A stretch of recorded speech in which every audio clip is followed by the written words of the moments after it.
Time management में भी आपको मैं बता देता हूँ, टाइम मैनेजमेंट में लोग बहुत चलता है जी, time management time management. Time management क्या होता है, किसी को मालूम है? तो बता सकता है क्या है टाइम मैनेजमेंट? कोई भी आप में से। टाइम से अपने मैनेज करना है, किस टाइम मैंने ये करना है, उस टाइम ये करना है, एक शेड्यूल बनाना है। टाइम मैनेजमेंट क्या है, कोई बता सकता है? वक्त को मैनेज करना टाइम मैनेजमेंट है। मतलब हर अपने जो काम है ना, हर काम उसको वक्त पर हिसाब से तरतीब देना। वक्त को मैनेज करें, टाइम मैनेज हो जाता है। सर पूरे दिन का एक शेड्यूल होता है, उसके मुताबिक हम चलते हैं, थोड़ा थोड़ा टाइम अरेंज करते हैं। मिसाल के तौर पे इस क्लास का टाइम सिर्फ आधा घंटा है, ये हमारी मैनेजमेंट है। फिर इसके बाद आधे घंटे की ब्रेक होगी, आधा 1 घंटा वो हो गया। फिर इसके बाद आपका क्या टाइम टेबल है, यानी कि तरतीब वाइज चलना। अगर टाइम को मैनेजमेंट करना, टाइम मैं अब आपको समझा रहा हूँ, सुनिएगा गौर से। टाइम मैनेजमेंट जो होता है ना, प्रायोरिटी को मैनेज करना होता है, टाइम को नहीं हम मैनेज करते। मैं ये मैनेज नहीं करूँगा कि मुझे ये आधा घंटा करना है, या मुझे देखना है मेरी प्रायोरिटीज़ क्या हैं।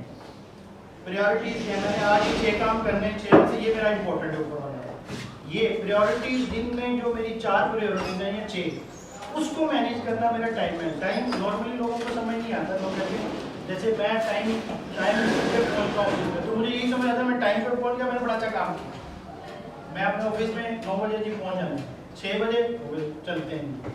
ये टाइम मैनेजमेंट नहीं है। तो क्लास पे टाइम पे पहुँच गए, टाइम से चले गए। टाइम मैनेजमेंट प्रायोरिटीज, अगर वो प्रायोरिटी आपकी नंबर 1 थी ना, कि ये 4 काम थे, इसमें से ये टॉप लेवल का काम था, वो प्रायोरिटी को मैनेज करना आपका टाइम मैनेजमेंट है। ठीक है ना, ये जरूरी है। ठीक है, ये हो गई बात। अच्छा, अब डिटेल में जो है ना, जो आप जो बेसिक लेवल पे 3 4 5 चीज़ें होती हैं जो बहुत इंपॉर्टेंट होती है। सबसे पहले कम्युनिकेशन, वो बहुत ज़रूरी है। क्योंकि अगर आपको बोलना नहीं आता, और बोलने के लिए आपको ज़रूरी है कि आप पढ़ा करें इंफॉर्मेशन। अब इंफॉर्मेशन क्या है कि आदमी जो है ना, किसी भी आदमी की जो वर्थ होती है ना, ये याद रखें उसकी इन्फो। अगर आप किसी, जैसे अब आप मुझे देखेंगे ना, मेरा पहले देखेंगे मेरी इंफॉर्मेशन क्या है, उसके बाद आप सेकंड देखेंगे इस बंदे का इंफॉर्मेशन नॉलेज कितना है।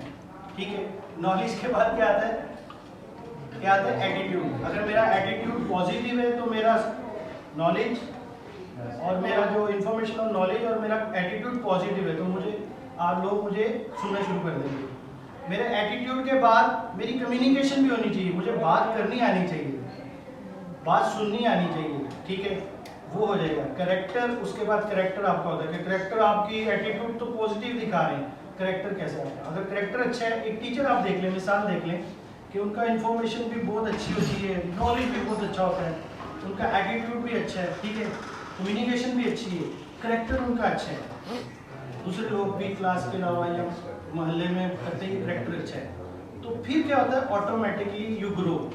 सेम जो चीज़ें हैं वो रिटेल में मैटर करती हैं, रिटेल दुकान के अंदर ये मैटर करती है। बेसिक चीज़ें होती हैं आपकी कम्युनिकेशन, ठीक है, और मेनली तो वैसे स्किल वाइज आप देखें तो पहले तो आपकी सेलिंग स्किल है, कस्टमर स्किल्स हैं, कस्टमर कैसे होता है, और आपकी जो तीसरी है KPIs है, ये मेन होते हैं। अब सेलिंग स्किल जो मोटा मोटा बताता हूँ, सेलिंग स्किल एक प्रोसेस होता है बेचने का दुकान के अंदर, वो एक छोटा सा एक प्रोसेस है, कहाँ से कस्टमर शुरू हुआ, कहाँ कहाँ जाके क्लोज कर दिया। इसी तरह कस्टमर मैनेजमेंट के अंदर जब आप कस्टमर डील करते हैं ना, जब आपको कस्टमर का ही नहीं पता, आपको ये पता है कस्टमर आना है, बस उसको डील करते हो। कस्टमर भी वैरायटी के होते हैं, कस्टमर में बहुत से, मैं मिसाल आपको देता हूँ, बाज़ कस्टमर होते हैं जो परमानेंट आते हैं, बाज़ कस्टमर्स ऐसे होते हैं जो कभी सेलों पे आते हैं, बाज़ एंग्री कस्टमर है, बाज़ इम्पल्सिव कस्टमर है, आए जल्दी जल्दी, डिफरेंट तरह के, बाज़ हमेशा कंप्लेन ही करते हैं। तो हर कस्टमर को डील करने का तरीका थोड़ा सा फर्क है, ठीक है। सेलिंग प्रोसेस आपको इसलिए समझना जरूरी है कि ये एक प्रोसेस है। लोग नॉर्मली समझते हैं कि जी सेलमैन खड़ा हो गया, बस आप खड़े होकर ना, नॉर्मली आप जब दुकानों पे जाएंगे सेल्स के लिए, बड़े ब्रांड में जाएंगे या छोटे ब्रांड में, तो आपको बोला जाएगा कि जो भी कस्टमर आए उसको सलाम करो, तो आगे का तो स्टेप बताएंगे ही नहीं, एक सिंपल स्टेप बता देंगे कि सलाम को, सलाम तो हम कर ही लेंगे, लेकिन आगे का भी तो स्टेप पूरा बताओ, समझाओ तो सही, इसके बाद क्या है, सलाम तो करना ही करना है, हर कस्टमर को वैसे भी सुनना था सलाम। अब ये पूरा प्रोसेस है, ग्रीट मीट गिट, जैसे ही कस्टमर आता है सलाम को पूरा इंटरेक्शन हो जाता है, उसके बाद आहिस्ता आहिस्ता चलता जाता है, ठीक है।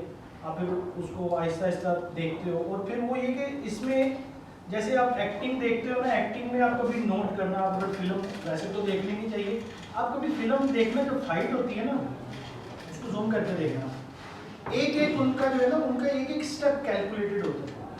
हीरोज जो होते हैं ना, जो फाइट करते हैं, या आप ये जैकी चैन की या कराटों की फिल्में देखोगे ना, वो स्टेप्स आगे पीछे करते हैं, वो कैलकुलेटेड होते हैं उनके स्टेप्स के, 6 स्टेप्स आगे लेने, 2 स्टेप पीछे लेने, फिर किक मारनी है।